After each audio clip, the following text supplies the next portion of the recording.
Et bienvenue dans cette nouvelle vidéo. Alors j'ai un chiffre à vous annoncer. 40% des salariés sont inquiets pour leur emploi. Oui, 40%, c'est énorme. Ont-ils raison ou tort? C'est ce que nous allons voir. Aujourd'hui, on va parler de l'emploi et de l'IA. Alors, ne vous inquiétez pas, il y a des bonnes nouvelles. C'était pas gagné, mais il y en a.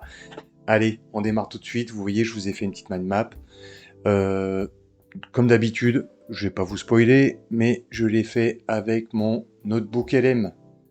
Donc, il n'y a aucun souci à avoir. Les données, je les ai vérifiées, tout est bon. Il n'y a pas de souci à se faire.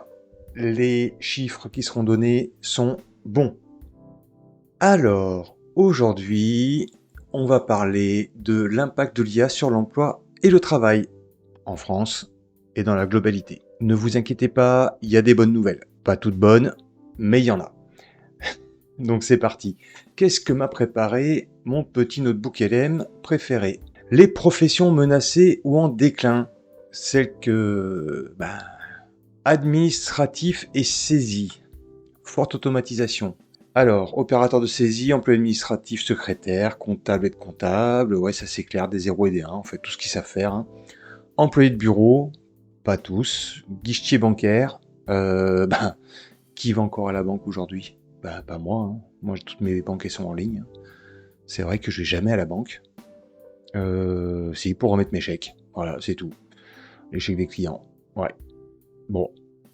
Ok. Bon, et voilà. Vous voyez, si vous êtes dans ce cas-là, il va falloir vous bouger les fesses.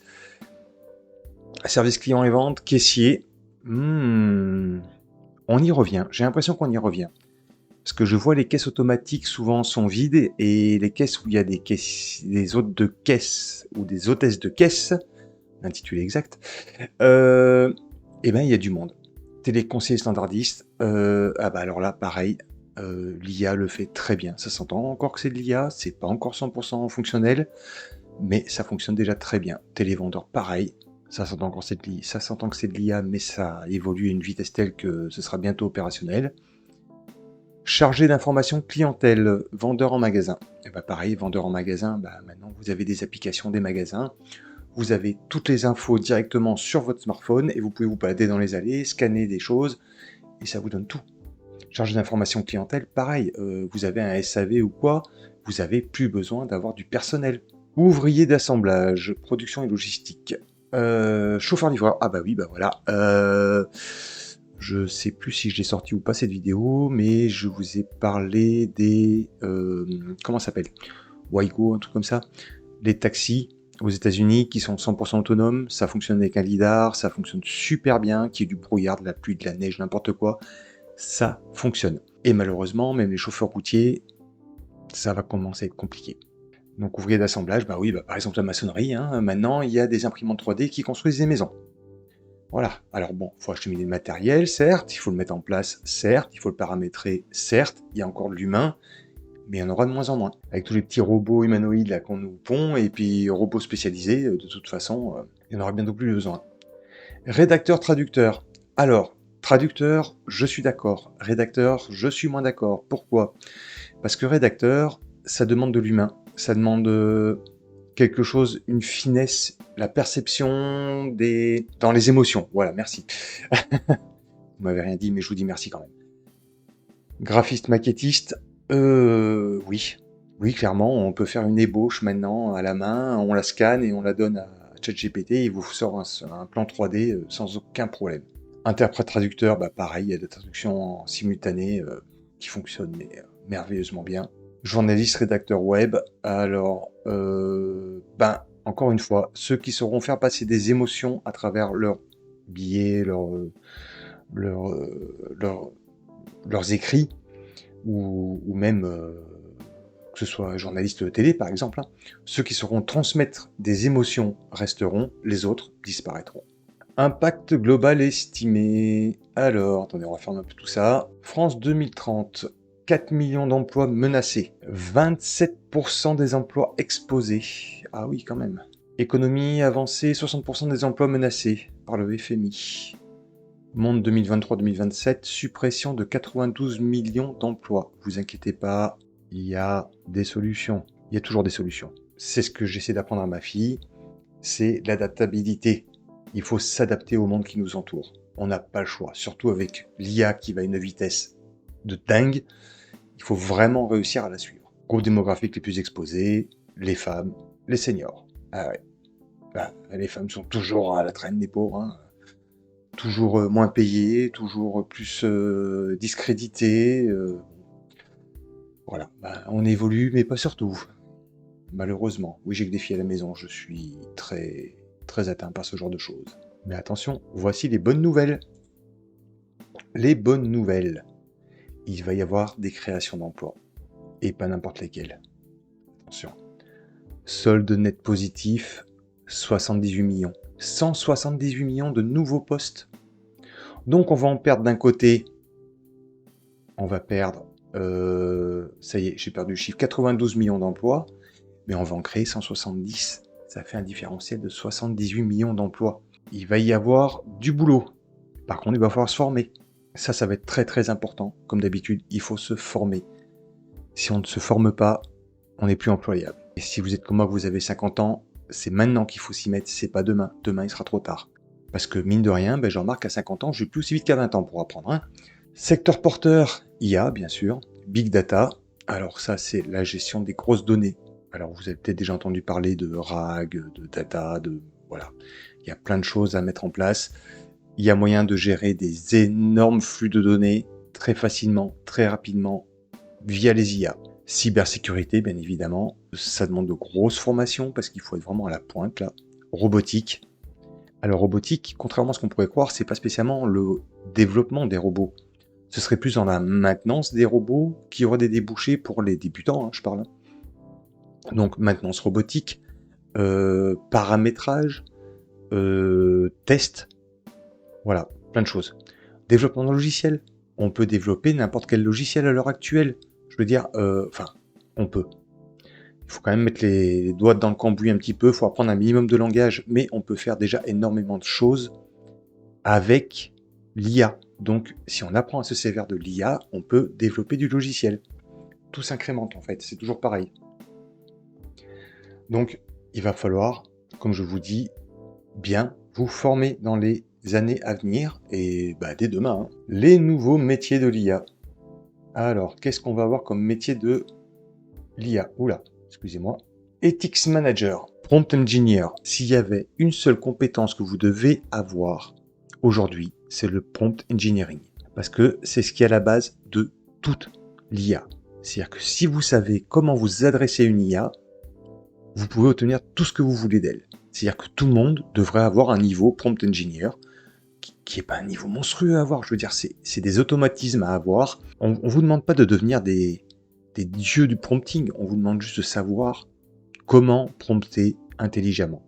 C'est-à-dire lui donner un rôle, lui donner des actions à faire, lui donner un déroulement d'actions à faire, lui donner des outils, quels outils elle doit utiliser, comment, dans quel ordre elle doit s'en servir et tout ça.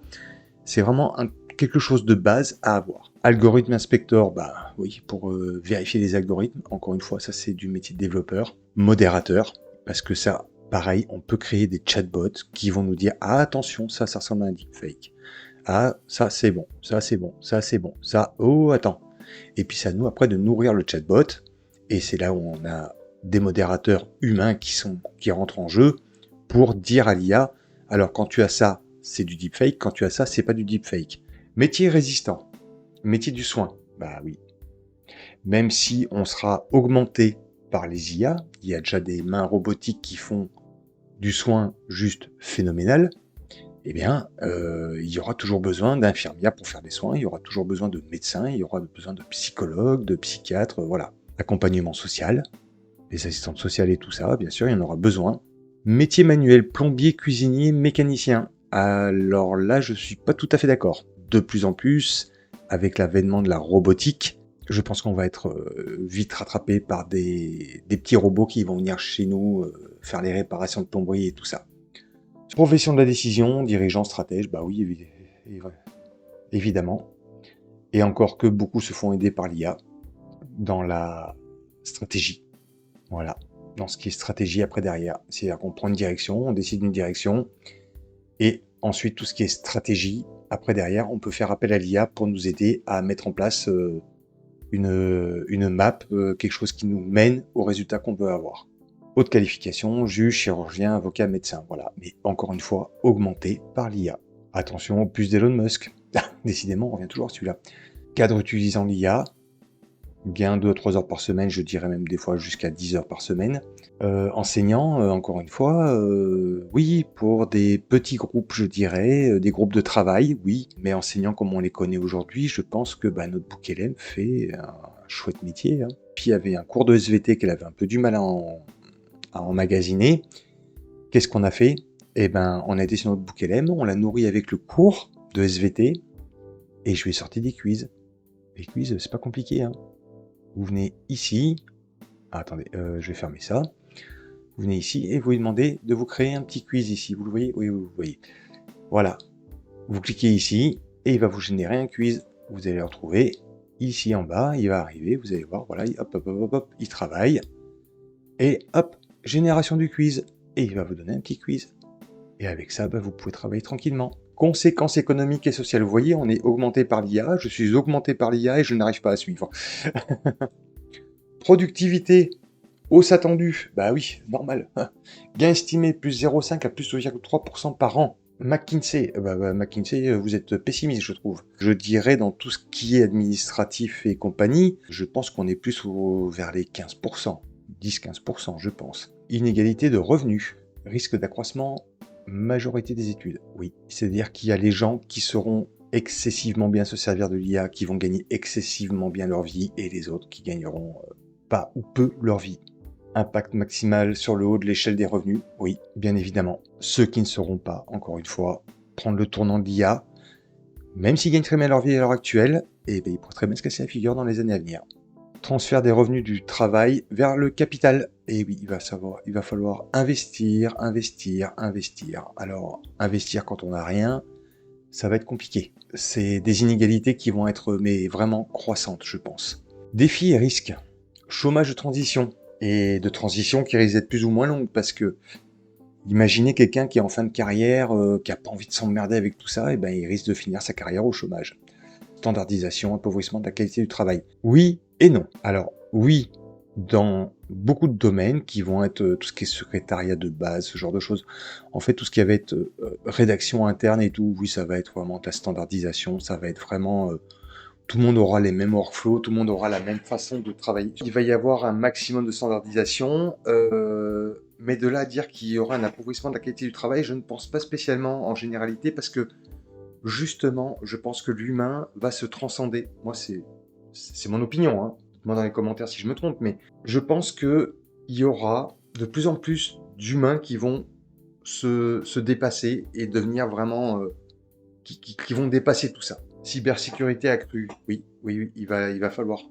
Et le gros problème de désinformation des deepfakes. Vous avez peut-être vu ces nouvelles vidéos qui sortent avec nos très chers politiciens, qui échangent... vous avez vu avec leur casque là, sur la tête, là? Vous avez vu passer comme ça, là? Hein? Moi, j'ai vu ça, ça m'a bien fait rire. En même temps, ça fait peur. Ça fait peur, parce qu'on se dit, on peut faire dire n'importe quoi, n'importe qui. Les personnes les moins informées vont croire à ce genre de choses, et ça peut devenir très problématique. Adoption par les entreprises.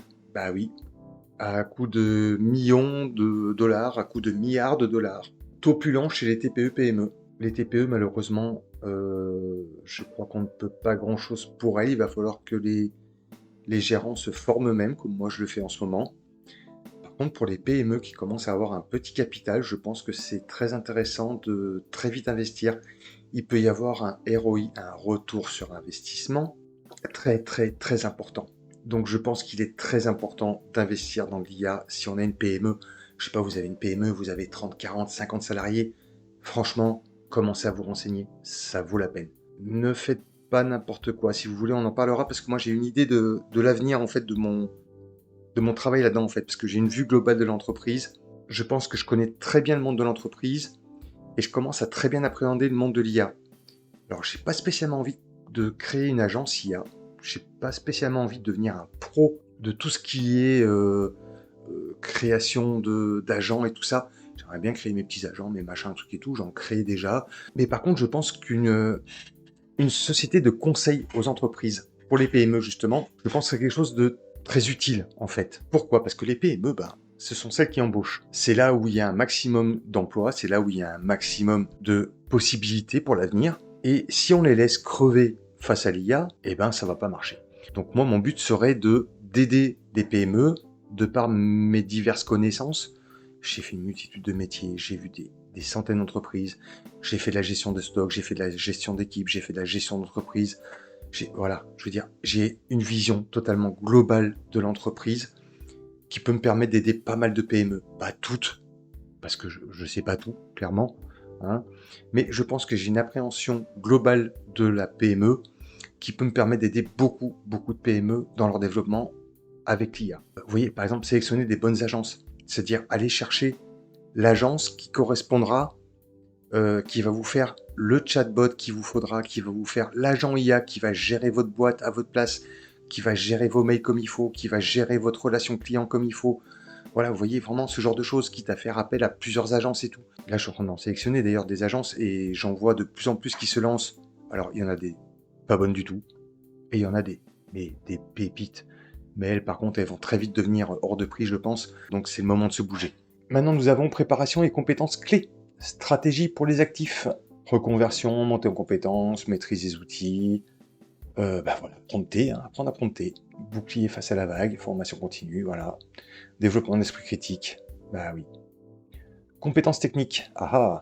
Big data, cybersécurité, machine learning. Alors là, oui, mais encore une fois, pour ceux qui ont le temps de se former, ceux qui sont déjà en poste à l'heure actuelle et qui ont besoin d'évoluer, ça va être compliqué parce que là, c'est des grosses études, là. C'est vraiment pointu. Intégration et déploiement des outils d'IA. Utilisez ChatGPT tous les jours. Optimisation des prompts. Oui, apprenez à prompter.